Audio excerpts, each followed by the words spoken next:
खड़ा है, चुनाव की दहलीज पर आकर खड़ा है। 12 साल गुजरात के मुख्यमंत्री रहने के बाद 10 साल इस देश के प्रधानमंत्री रहे नरेंद्र मोदी, और इसमें मुझे कोई गुरेज नहीं है कहने में कि उनको प्रचंड बहुमत और बहुत मोहब्बत भी इस देश में। तो जब 10 साल बाद चुनाव आया तो हमारी ये अपेक्षा थी कि मोदी जी हर मीटिंग में, हर रैली में जाएंगे और सीना ठोक कर कहेंगे मैंने ये काम किया है, ये मेरा रिपोर्ट कार्ड है, इस पर मुझे वोट दीजिए। लेकिन यहां तो बाजी पलट गई, अपनी बात ही नहीं करते। जो 2014 की स्क्रिप्ट थी वही 2024 में पढ़ रहे हैं। कांग्रेस को कोसने के अलावा, राहुल गांधी की माला फेरने के अलावा, नेहरू पर दोषारोपण करने के अलावा कोई और काम ही नहीं कर रहे। तो भाई 10 साल से क्या इस देश के प्रधानमंत्री ने झुनझुना बजाया है? सवाल इस बात का है। 10 साल सत्ता में रहने के बाद प्रचंड बहुमत था, आप चाहते तो इस देश की तकदीर और तस्वीर बदल देते। असलियत यह है आपने बदली तस्वीर, आपने मेरे देश की, हमारे देश की तस्वीर बदली। आपने इस देश में गरीबों को और गरीब बनाया, आपने महिलाओं को और असुरक्षित किया, आपने किसानों और मजदूरों को नहीं बख्शा। अरे सब कुछ छोड़िए, आपने इस देश के भविष्य युवाओं को रौंद डाला। आपने बदली तस्वीर, अपने हिसाब से बदली। आपने अपने मित्र को 638 से नंबर 2 पर पहुंचा दिया। लेकिन देश का क्या हाल हुआ? आज जब चुनाव आया है तो जनता उसकी समीक्षा कर रही है, जनता सवाल पूछ रही है, जनता जानना चाहती है आपने 10 साल में क्या किया और आगे की क्या रणनीति है। जब जनता के मन में यह सवाल है तो सामने वाला स्टेज पे खड़ा होकर राहुल गांधी, कांग्रेस पार्टी डराना, धमकाना, ये कौन सा चुनाव लड़ रहे हैं मोदी जी? और इसके पहले कि मैं अपने मैनिफेस्टो की बात करूं, और वो बात करने के लिए ही मैं आपके सामने आई हूं, क्योंकि ऐसा जबरदस्त और ऐसा क्रांतिकारी मैनिफेस्टो हमने बनाया है। 48 पन्ने का ये हमारा घोषणा पत्र, जिसमें 15,329 शब्द है, वो इस देश की हर उस समस्या का समाधान है जिसके त्रेता, जिसके बनाने वाले नरेंद्र मोदी हैं।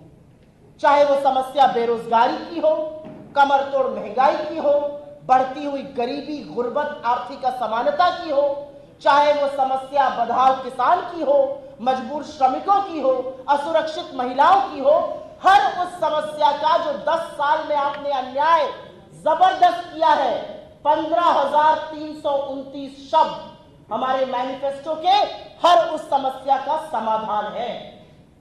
और इसीलिए इस मैनिफेस्टो को देखकर मोदी जी के पैरों के तले से जमीन खिसक गई है। 10 साल आप इस देश के प्रधानमंत्री रहे, 12 साल गुजरात के मुख्यमंत्री रहे। अरे कोई तो ऐसा चुनाव लड़िए मोदी जी जहां पर आप बेरोजगारी पर, महंगाई पर, युवाओं के बारे में, महिलाओं के बारे में, किसानों के बारे में, स्वास्थ्य पर, शिक्षा पर, श्रमिकों पर, हिस्सेदारी पर बात कर पाइए। इतने साल सत्ता में रहने के बाद आज भी आपका काम बिना हिंदू मुसलमान किए, बिना पाकिस्तान का सहारा लिए, बिना मुस्लिम लीग किए आपका काम नहीं चलता है। चुनाव आया तो मां से मुस्लिम लीग याद आने लगी, चुनाव आया तो मीट मछली मुर्गा याद कर रहे। अरे मां से मणिपुर याद करिए, मां से महिला सुरक्षा याद करिए, मां से महंगाई याद करिए जो आपने इस देश पर लादी है।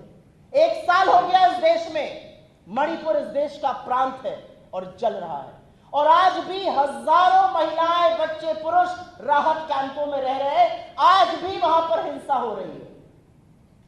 इस देश का प्रधानमंत्री ग्रीस जाएगा, यूके जाएगा, साउथ अफ्रीका जाएगा, अमेरिका जाएगा, हर जगह जाएगा प्रचार के लिए, लेकिन मणिपुर जब जाना होता है तो 8,500 करोड़ वाले हवाई जहाज का ईंधन खत्म हो जाता है।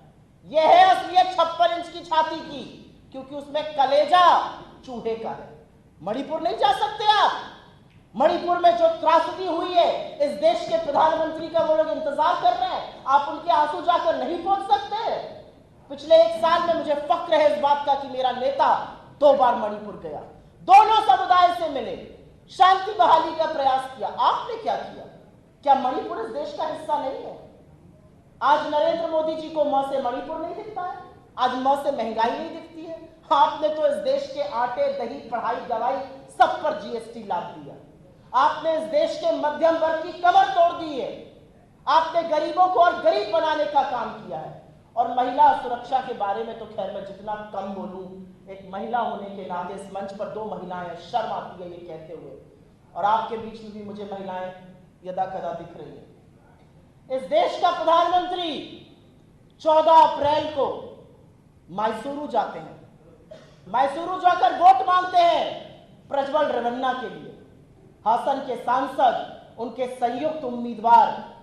और मैं उनको प्रज्वल रेवन्ना नहीं, उनको राक्षस और दरिंदा कहती हूं। जिस आदमी के 3000 विभत्स वीडियो, जिसने सैकड़ों औरतों की आबरू के साथ खिलवाड़ किया, जिसने अपने घर में काम करने वाली अपनी पार्टी की कार्यकर्ता, जिला पंचायत की सदस्यों को नहीं बख्शा, उस आदमी के लिए आप वोट मांगते हैं, मंच साझा करते हैं, पीठ थपथपाते हैं, तारीफ करते हैं और कहते हैं हर एक वोट प्रज्वल रेवन्ना को मिलेगा, उससे मैं मजबूत होऊंगा।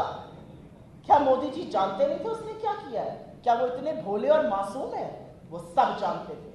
दिसंबर 2023 से लगातार उनको बताया जा रहा था कि इस व्यक्ति को टिकट मत दीजिए। उनके पार्टी के नेता देवराज गौड़ा जैसे सदस्य बोल रहे थे इस दरिंदे को टिकट मत दीजिए। जनवरी में प्रेस कॉन्फ्रेंस करते हैं उनके नेता, उनको बोलते हैं इस बंदे को टिकट मत दीजिए। फरवरी और मार्च में अमित शाह जब जाते हैं कर्नाटका, उनके पूर्व एमएलए, उनके स्थायी एमएलए बोलते हैं, एसटी रामास्वामी जैसे लोग, इस व्यक्ति को टिकट मत दीजिए, इसके खिलाफ